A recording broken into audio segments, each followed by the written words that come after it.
ಇದೆ ಮೊನ್ನೆ ಕಾಂಗ್ರೆಸ್ ಪಕ್ಷ AICC ಜನರಲ್ ಸೆಕ್ರೆಟರಿ ಹಾಗೆ CWC ಮೆಂಬರ್ ಕೂಡ ರಾಜ್ಯಸಭಾ ಸದಸ್ಯರಾಗಿರುವಂಥ ನಾಸಿರ್ ಹುಸೇನ್ ರವರ ನೇತೃತ್ವದಲ್ಲಿ ಒಂದು ತಂಡವನ್ನು ಇಲ್ಲಿಗೆ ಕಳುಹಿಸಿತ್ತು. ಅದರ ನಂತರ ಇವತ್ತು ನಿನ್ನೆ 2 ದಿವಸದ ಮೊದಲು BJPಯ ಒಂದು ತಂಡವು ಕೂಡ ಇಲ್ಲಿಗೆ ಬಂದಿತ್ತು. ನಾವು ಪ್ರಪ್ರಥಮವಾಗಿ 2 ತಂಡಗಳ ಉದ್ದೇಶ ಏನು ಎಂಬುದನ್ನು ನಾವು ತಿಳ್ಕೊಳ್ಬೇಕಾಗಿದೆ. ಇವತ್ತು ರಾಷ್ಟ್ರೀಯ ಕಾಂಗ್ರೆಸ್ ಪಕ್ಷ ಕೇವಲ ಒಂದು ರಾಜಕೀಯ ಪಕ್ಷ ಮಾತ್ರ ಅಲ್ಲ, ಸಾಮಾಜಿಕ ಬದ್ಧತೆಯನ್ನು ಹೊಂದಿರುವಂತಹ ರಾಷ್ಟ್ರೀಯ ಕಾಂಗ್ರೆಸ್ ಪಕ್ಷ. ಇವತ್ತು ರಾಷ್ಟ್ರೀಯ ಕಾಂಗ್ರೆಸ್ ಪಕ್ಷ ತಮ್ಮ ತಂಡವನ್ನು ಇಲ್ಲಿಗೆ ಕಳಿಸಿಕೊಟ್ಟಾಗ ಅದರ ಸ್ಪಷ್ಟ ಉದ್ದೇಶ ಏನಾಗಿತ್ತು, ಯಾವ ಕಾರಣಕ್ಕಾಗಿ ಇಲ್ಲಿ ಅಶಾಂತಿ ಉಂಟಾಗ್ತಾ ಇದೆ, ಈ ಒಂದು ಪ್ರದೇಶದ ಬೆಳವಣಿಗೆಗೆ ಬಹಳಷ್ಟು ಪೆಟ್ಟು ಬೀಳ್ತಾ ಇದೆ, ಇದನ್ನು ಯಾವ ರೀತಿಯಲ್ಲಿ ಸರಿ ಮಾಡ್ಬೋದು ಅನ್ನೋದರ ಬಗ್ಗೆ ಪ್ರಮುಖರನ್ನು ಅವರನ್ನು ಮಾತನಾಡಿಸಿ ಅವರ ಅಭಿಪ್ರಾಯಗಳನ್ನು ಮತ್ತೆ ಸಹಜ ಸ್ಥಿತಿಗೆ ತರುವಲ್ಲಿ ನಾವು ಏನು ಮಾಡಿದರೆ ಆಗ್ಬೋದು ಎನ್ನುವುದನ್ನು ಅಧ್ಯಯನ ಮಾಡಲಿಕ್ಕೋಸ್ಕರ ಒಂದು ತಂಡವನ್ನು ಕಳಿಸಿಕೊಟ್ಟಿರುವಂಥದ್ದು. ಬಹುಶಃ ಆ ತಂಡ ಇವತ್ತು ಮೊನ್ನೆ ಬಂದಿದ್ದಾರೆ, ಇನ್ನೂ ಕೂಡ 1-2 ಭೇಟಿ ನೀಡಲಿಕ್ಕಿದ್ದಾರೆ. ಮುಂದೆ ಬಂದ ದಿವಸ ಬಹುಶಃ ನಾನು ಕೂಡ ಅವರೊಟ್ಟಿಗೆ ಇದ್ದೆ.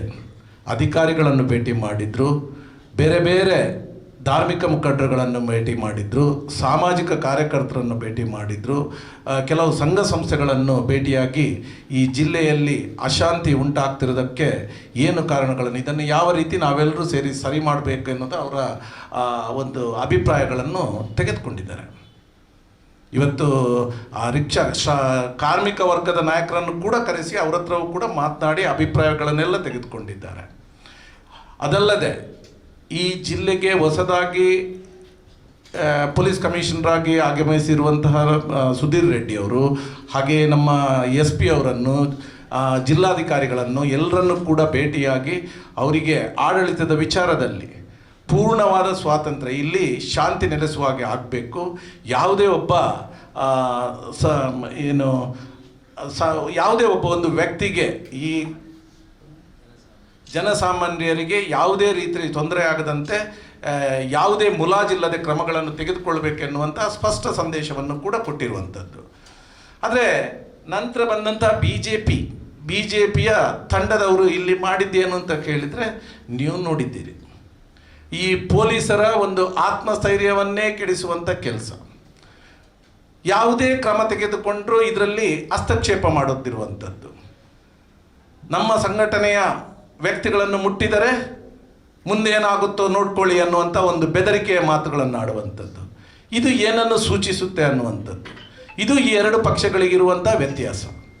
ಇದನ್ನು ತಾವೆಲ್ಲರೂ ಗಮನಿಸಬೇಕಾಗಿ ನಾನು ನಿಮ್ಮಲ್ಲಿ ವಿನಂತಿಸಿಕೊಳ್ತಾ ಇದ್ದೇನೆ. ಯಾಕೆ ಅಂತ ಹೇಳಿದರೆ ಕಾಂಗ್ರೆಸ್ ಪಕ್ಷ ಈ ಹಿಂದಿನಿಂದಲೂ ಅಭಿವೃದ್ಧಿಗೆ ವಿಶೇಷವಾದಂತಹ ಪ್ರಾಶಸ್ತ್ಯವನ್ನು ಕೊಡ್ತಿರುವಂಥದ್ದು. ನೀವು ನೋಡಿರ್ಬೋದು, ನಿನ್ನೆ ದಿವಸ ಕೂಡ ನಮ್ಮ ಉಸ್ತುವಾರಿ ಸಚಿವರು ಟೂರಿಸಂ ಇಲಾಖೆಯ ಅಧಿಕಾರಿಗಳನ್ನು ಕರೆದುಕೊಂಡು ಈ ಜಿಲ್ಲೆಯ ಅಭಿವೃದ್ಧಿಗೆ, ಟೂರಿಸಂ ಡೆವಲಪ್ಮೆಂಟ್ ಬಗ್ಗೆ ಅವರ ಹತ್ರ ಮಾತನಾಡಿ ಈ ಕೂಡಲೇ ಬೇಕಾದಂಥ ಕ್ರಮಗಳನ್ನು ಅಭಿವೃದ್ಧಿಗೆ ಏನೆಲ್ಲ ಮಾಡಬೇಕಾದ್ರ ಬಗ್ಗೆ ಒಂದು ರಿಪೋರ್ಟನ್ನು ಅವರಲ್ಲಿ ಕೇಳಿರುವಂಥದ್ದು. ಇದು ಏನನ್ನು ಸೂಚಿಸುತ್ತೆ ಅಂತ ಹೇಳಿದರೆ, ಕಾಂಗ್ರೆಸ್ ಪಕ್ಷ ಇಲ್ಲಿ ಅಭಿವೃದ್ಧಿಗೆ ಯಾವಾಗಲೂ ಮುಂಚೂಣಿಯಲ್ಲಿ ಇರುತ್ತೆ, ಇದರ ಬಗ್ಗೆ ಕೆಲಸ ಮಾಡುತ್ತೆ ಅನ್ನುವಂಥದ್ದು. ಇವತ್ತು ಇಲ್ಲಿ ಈ ಜಿಲ್ಲೆಗಳಲ್ಲಿ, ಕರಾವಳಿ ಜಿಲ್ಲೆಗಳಲ್ಲಿ ಕೋಮು ಸಂಘರ್ಷಗಳು, ಟಾರ್ಗೆಟೆಡ್ ಮರ್ಡರ್ ಇದೆಲ್ಲ ಆಗ್ತಾ ಇರುವಾಗ ಇದಕ್ಕೆ ಒಂದು ಸ್ಪೆಷಲ್ ಟಾಸ್ಕ್ ಫೋರ್ಸನ್ನು ರಚನೆ ಮಾಡಬೇಕನ್ನುವಂಥದ್ದು ನಮ್ಮ ಹೋಮ್ ಮಿನಿಸ್ಟರ್ ಹೇಳಿದರು.